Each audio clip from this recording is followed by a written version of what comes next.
Hello all, welcome back to another video and welcome to Sammy G's World of Cinema. So, I hope everyone enjoyed part one of my soundtrack collection. And once again guys, thank you for all the likes, the comments and support. And if you have subscribed, thank you. I really do appreciate it. It means the absolute world to me. Thank you very much everybody. So without further ado, here's part two of my soundtrack collection. Lord of the Rings, I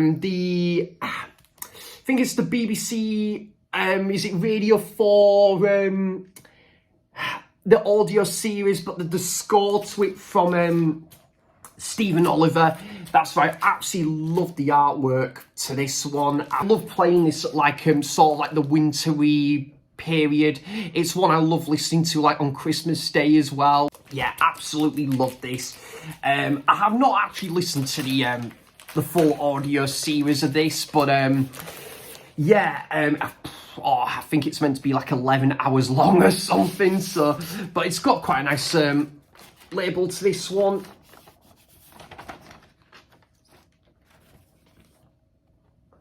It's got, yeah, like nice BBC label to that, and yeah, I think it was a decent price, like 20 quid I think it was, but yeah, definitely not really one I'm guaranteed to like see when I'm out and about. So when I was really getting into like Lord of the Rings and kind of was reading the books, like I think it was like for about 2019 time. To follow that up, we have the legendary composer there is Leonard Rosenman, who obviously did, I think he did the score for a couple of the Planet of the Apes films, the original Planet of the Apes films. Obviously Jerry Goldsmith did the score for the original Planet of the Apes from 1968.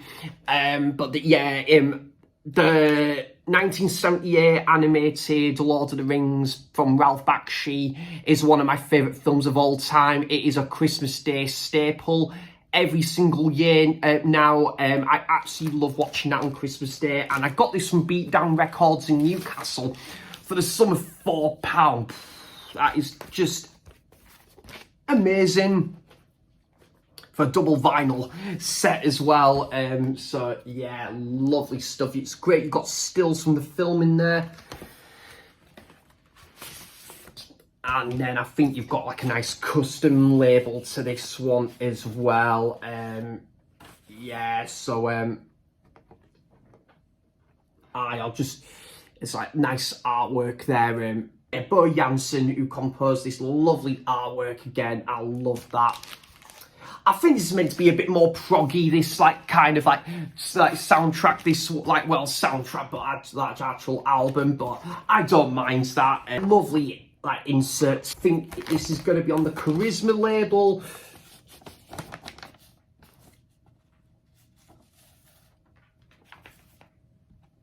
So same label as like Genesis, like, well, Genesis, like when they started out with like Peter Gabriel and that. I've got most of Genesis's early albums there. So yeah, really thrilled to pick that one up. And yeah, that's and then this one, I went on a whim with this one, guys. I think I won it in like, I think it was like an eBay auction.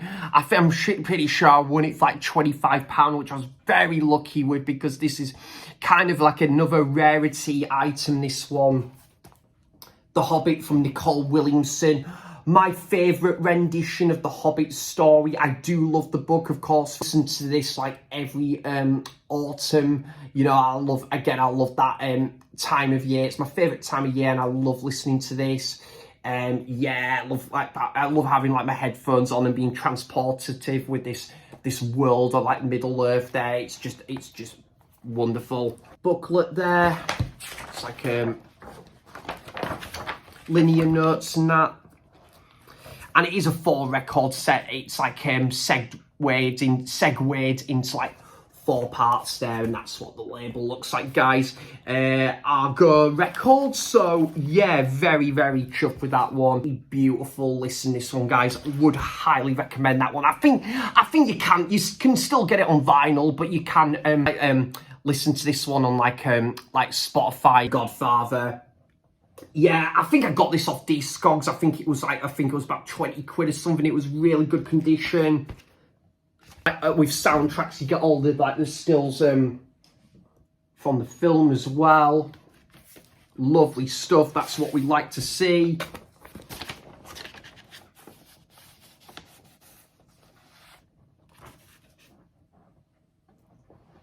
And then yeah, really good to get this one. The Godfather, absolutely beautiful score, especially around like it was at the wedding sequence in this. I loved that music in there, and Nino Rota, so absolutely wonderful. And to follow that up, The Godfather Part 2. Great that we've got a young Vito Corleone, hence played by Robert De Niro on there. Absolutely love it. The book to The Godfather, woof, it is fantastic. Even though I do absolutely love both of these films, ABC records. So yeah, Godfather Part 2 and Part 1. Clockwork Orange.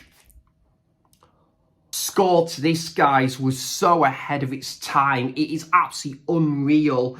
But you've got some great symphonic score in there as well, and it is absolutely beautiful.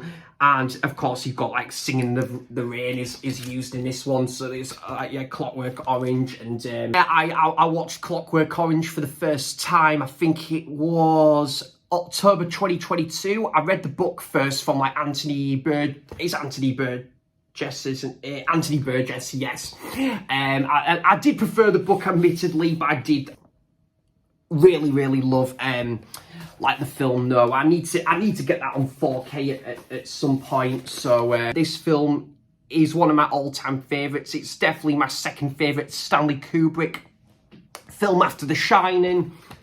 2001: A Space Odyssey. Man, oh man, I saw this at the cinema. Tyneside Cinema, should I say, twice, and it looked impeccable on the big screen. And yeah, absolutely glorious on the big screen. Score to this one is absolutely unbelievable. It's got obviously different it's got different it's like a song list of classical classical songs and that as well. So yeah, really thrilled to get that one. 2001: Space Odyssey has one of my all-time favourite films, guys. Absolutely love this. It's got a very ornate, really lovely, comforting score to this one. It's one of my favourite films of all time, and yeah, this score is absolutely beautiful. That's Kes. Then we have the score to my favourite vampire film of all time, one of my favourite films of all time. It is always an October staple. I would love to see this on the big screen. And this score from James Bernard, I think, is the far superior score to this, because I think this has got a couple of different scores as well, this film.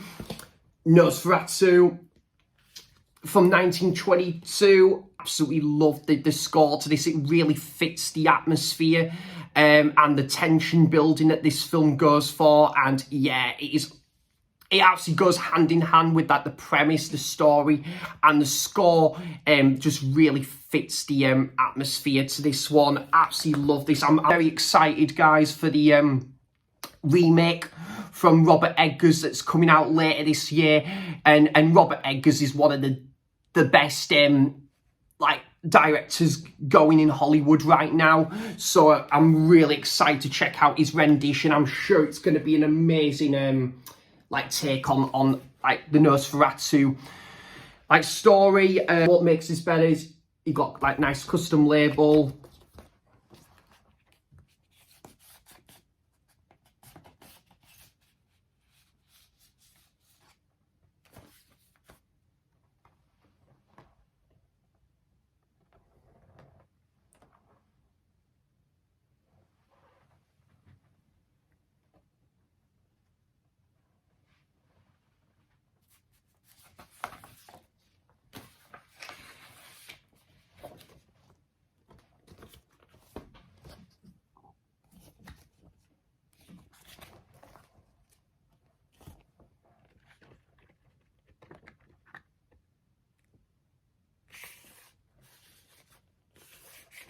phenomenal film, and this score from James Bernard is absolutely astonishing, guys. Absolutely love it. So that's the score soundtrack to Nosferatu. Yeah, absolutely incredible film. That's another thing when it comes to the remake from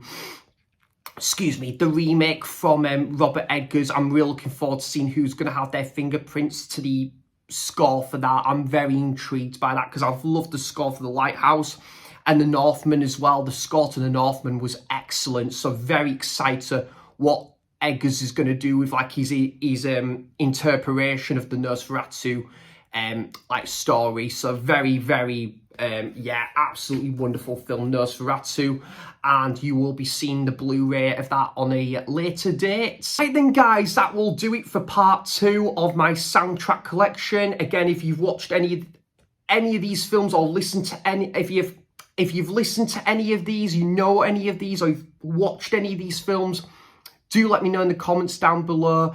And so thanks for stopping by, and thanks for watching, and until next time, see you in the next video. Bye bye.